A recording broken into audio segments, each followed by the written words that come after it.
So today we're excited to talk about the 3 things we wish we had known before we went full-time into this gig. What was it, like 6 or 7 years ago? 6 years ago. And we definitely were thrown into it, which we'll talk about in just a little bit. If you haven't heard our story of how we went full-time flipping, we had to get shoved off a cliff pretty much. That's it. But the first thing that we wanted to talk about is that once you go full-time, that is your income. So it is a lot more stressful when you have to pay your bills with that income. Absolutely. And we, like we said, we got thrown into this. We didn't really have a choice, but was our best option, is to go full-time into this. But that is something you have to remember when you're going full-time into it. Yeah, you got nothing else backing you up. This is it. You got to work. You got to get that money coming in. So definitely huge. And because when it's your side hustle, like it is an amazing side hustle. We love, like he's done it since he was 16. Yeah. I married into it. So we've done it our whole marriage, and it was always our extra money for vacations, fun money. If we needed medical stuff or we needed a new car or whatever it was always there for us. So let's go make some extra money. We need it for this. So once it's your full-time income, though, you got to treat it like a full-time income, and actually, it has to pay your bills. So everybody knows, probably, if you're listening to this and you're reselling, that income can fluctuate. So you have to be prepared for those bills, and on the good months, put some money away. So on the lower months, that you have it there to pay your bills. So. Yeah, but I definitely think you hit the nail on the head by saying,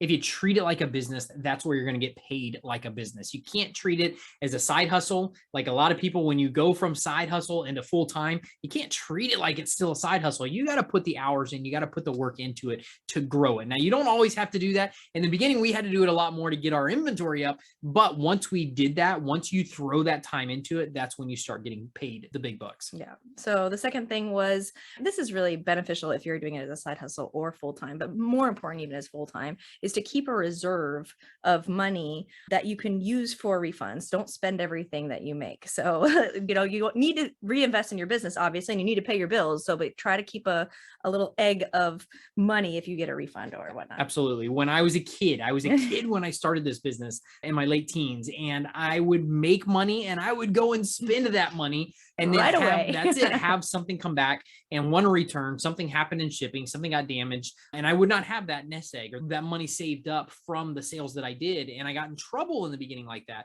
So make sure that you're doing that, setting some money aside. Even if you're doing it for 30 days, you try not to touch the money on your sales for 30 days, just because that's where eBay can require you to take refunds on some stuff. We do not. You mean the money from those sales? The sales in the 30 days. Yeah, exactly. Gotcha. So you just want to have something. And this goes a little bit more when you're doing, like, we do large items. Some of our items are $5,000 and $10,000. You do not want to be stuck with something happening and you have to refund the money for a shipping damage, and you don't have the money because you went out and spent it. So that's definitely a huge point, is you want to keep that money if something does happen, if you do have to issue a refund. So that's a huge key. And most of our refund requests are actually damage in shipping. So last year we had 3 requests. 2 of them were damaged in shipping, and one of them was your fault and we just refunded it and took it back. But the other 2 were shipping. So we still have to, there's a time frame before we cut the check from the shipping company. So we have to be able to pad that, and just like, we're still getting paid, which is good. If it's a shipping claim, you still get your money, the buyer gets their money back, but you still need a little bit of padding so that you can refund that. Absolutely. So sometimes it takes a little bit longer from the time that you give the refund to the buyer, once you receive the item back, once you give the refund, and then when you get the check from the actual insurance company that you had insurance on the item. So hopefully you guys are doing all that stuff, but that's another topic for another day. You just want to make sure that you have that money in reserves, that you're not spending your money as quick as you're making it, and you have it in reserves. If you do have something come up, that you're able to give a refund if you have to. Yeah, because you don't want to have to go in the negative, because that is never a good thing. Absolutely not. Kind of keep that coming in. So the next one is kind of a no-brainer, but it makes sense, but sometimes we're not doing it. So if you want to increase your income, you have to increase your inventory listed. So if you are in a hard spot and you find yourself, you've jumped into this full time, and now maybe the sales have slowed down or something. So we got to get the income up. So we got to get those items listed. And you do think of it as a no-brainer, but for us in the beginning, we didn't really realize this. It's one of those things that going through years and years, you realize, and it's not just really items that you're listing. It's not about the volume that you're doing. It's It's more about the inventory dollar amount. You want to get the dollar up there on your inventory. So you want to have a lot more listed, and it really correlates with what you're making is how much inventory you have listed, how much the dollar amount of the inventory that you have listed. So if you're wanting to make so much money every week and you want it to be a steady income, you really got to get that inventory up there to where that will continue to sell and you'll continue to make that steady income off of that. So as an example,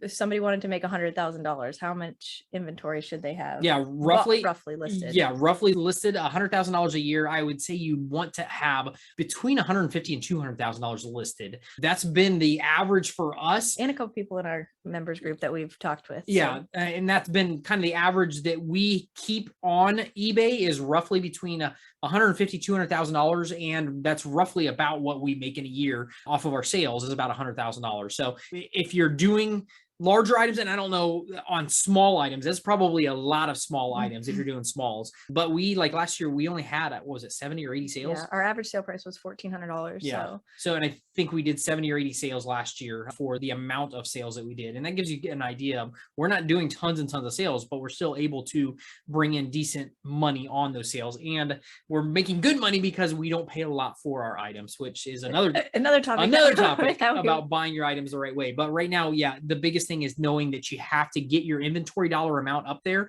if you want to make more money. You have to be constantly getting that to go up and up and up so you can make the money off of it. And then the last one was kind of, I mean, we already did 3, but I had a bonus one that I thought of too, is don't wait until everything is perfect to go full time. So you might be analyzing everything. You might be on the fence. Okay, I know like I'm making this much. Can I really make it full time? What happens if like my first month, my sales just completely tank? Like, and then what am I going to do? But if you overanalyze it, you may never do it. And we have a similar story of how we got into it. So we were doing it part-time. We hit, I think it was $40,000 part-time and not a ton of hours. Yeah. I think, what did we figure? Like 20 hours, 10 hours, 20 I hours don't a week. Exactly, but it wasn't a lot. Yeah. It was definitely our part-time income. Yeah. And so we were like, okay, well, if we can do this part-time, what if we both did it full-time? But before we got to that point, I had decided to quit my job as a personal trainer when I was pregnant with our third baby, because I was like, we had 3 kids, 3 and under. This is just insane. I'm going to stay home. I can help you with your flipping, like doing some listings and stuff for you, and then take care of this insanity of a house of these little kids.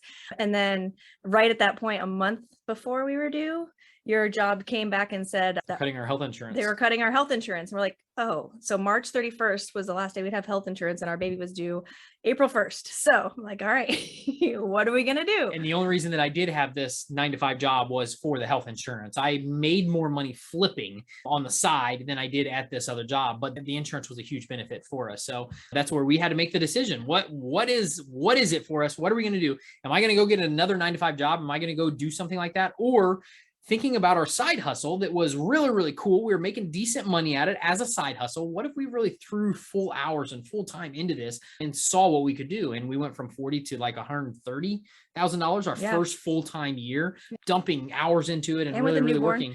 Yeah. And we had 3 kids. So it was one of those things that it was an awesome decision. It wasn't like a scot-free. This was amazing. We had trials. Exactly. We had trials and we went through learning processes and stuff like that. Just like anything you're going to do, you're going to have that stuff. But that's kind of how we got thrown into it. And that's been 6 or 7 years ago. And it's been amazing. Because he's 6. Well, he's almost, I guess he'll be 7 soon. So yeah, almost 7 years ago. So yeah. And that, I don't think if that hadn't happened, I'm not sure we would have been able to do it. And like hindsight, you're like, how could we not do this? And now we do this and we share and we coach too. Yeah. So we have, multiple streams of income that we're using. But like at that point, we were like, all right, we're all in on this. Like we have to make this work. And it was the best decision because we were both actually home with the kids when they're growing up. We didn't really want to put them in daycare. Not that, that is an option for people. And if you need it, that's great. But we didn't personally want that. We wanted to be home with our kids. They went to the flea markets with us. They went to thrift stores. We had, the stroller and backpacks to go to the flea market. We, did it all as a family. Absolutely. And took them to the 127 yard sale when they were really tiny. And they're like, another garage sale? What are we doing? Yeah, it was a blast. It was really, really cool. And it was one of those things that we would not change the way that it happened. I mean, it was not ideal when it was happening. It's very, very hard going through a situation like that, but it really, really has shaped us. It's grown us to where we are right now, which is amazing. It's a lot of fun at doing what we're doing, being able to do it together as a spouse and being able to do it with our family. It's just it's a lot of fun. So, and now we've been able to, be there at school events, and we can both be there usually. And the freedom it allows us to have, it's amazing. It's amazing to be able to do that. But we did not have a big nest egg of money sitting on the side in savings before we jumped in full time. We didn't be like, okay, well, at least we can lean on this for a little while we get this rolling. No. And that's probably helped us actually get a fire under our butts and get things, because you got to do it. You don't have a choice. You have to do it. You have to perform. And that's what we did. And that's actually the same time that you jumped into the freight shipping and the large items, because it's like, I got to figure out a way to make more money with our time that we have. And that's really what changed our business. Was the freight from shipping. the 40,000 to 130,000 the next year. It was larger items is what we did. We really leaned into larger items and figuring it out, learning how to ship and how to do all that stuff. So that really was what took us to the next level. Yeah, you saw something on eBay that I think it was that furniture set. He's like, okay, well, if this is going to sell, I'm going to figure out how to ship it. These ones are listed with shipping. I'm going to figure it out. Absolutely. And it was completely worth it. So. Yep. Been amazing. If you're thinking about going full time, just know you do have to pay all your bills with it. It is your full-time income. So be prepared, but don't wait to be everything to be perfect, because it never will be. Yep. Similar to kids. We thought, all right, you got to wait till you got this much money in the bank. You wait till this and this and this, but you guys, you're never ready until you throw yourself into it. We say the same thing with this. So you can definitely do some things that will help, but just jump into it. It's going to be amazing for you to do it. And these are definitely things that we wish we had known when we started out, for sure. Yeah. So awesome. You guys rock. Have a great day. See you later.